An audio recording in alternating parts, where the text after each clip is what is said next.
started socially transitioning around 14, 15, but nobody else would recognize it. So, like, I Mm. presented as a guy. I said I was a guy, but no one else would try to. They were like, no, no, that's not, no. So, when it became like when people were realizing that I was socially transitioning, I was probably almost 17, 17, almost 17 around that time when people started to realize, oh, you're actually presenting that way. Okay. And then I started medically transitioning with testosterone 2 months before my 18th birthday. We had started the process about 6 months before my 18th birthday, but Mhm. CPS kind of blocked that because they said it was experimental and they didn't have policy on it. And it was a whole thing. I even contacted Lambda Legal to be like, hey, I think I'm being discriminated against because Right. this should not be happening. Like, they don't have any policy saying it's against the rules, and now they're trying to say it's experimental when it's clearly not. What's up? Right.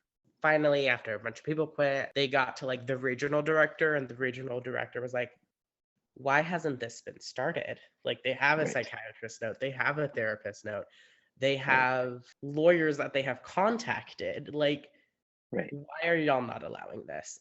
So I was finally able to start, and that was really cool. And my attorney, he was very supportive, actually. He's the one that actually got the ball rolling for me to start my testosterone. He was like, these are your rights. They need to follow your rights. And he kept on like telling the judge, like, hey, we need this paper signed so he can start. We need you to like tell the nurses, like, he's been assigned the dosage, like they need to start. Get He, it he's done. had my back since since he was assigned to me. He's like, I know we're gonna do good together, so I'm gonna help you. I have full control over my transition medically and socially. Like they told me, like, you need to wait. I don't think you're ready for this. I really need you to Sure. think about it. And I understand the concern, but I've thought about it like my whole teenage years. And Yeah. I'm only revealing it to you this past year.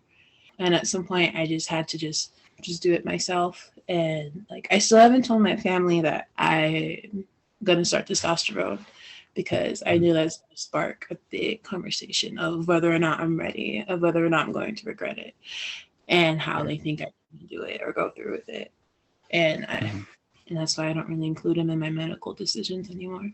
I wanted to start testosterone. I remember talking about it, and wanting to get the chest surgery, but I didn't really have that support or anyone saying like that it was okay, because it was looked at as a sin. So I didn't start testosterone or anything until I could financially do it myself. And my family they still didn't even know that I was taking it because I was afraid of how they would react, and how like detrimental that would be to our relationship. But I think that kids in care should have the opportunity, if they have asked about it or are interested in it, or even present themselves as masked or anything, it should maybe be asked, or find a way to ask, hey, like, have you thought about this?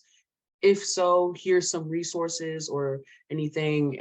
I'm here if you want to talk about it. I think that would be really cool to do. Restarting my transition medically from one coast to the other and having the help of Planned Parenthood, it works. I think to be able to have care from a medical provider like that, that welcomed me as a youth member, who gave me my power to be able to continue my transition, from there was a blessing, and it was just the right need for me to be able to feel safer. From there, Callan Lord hid into the spot, and Callan Lord has been my provider, my medical provider, and they're absolutely amazing.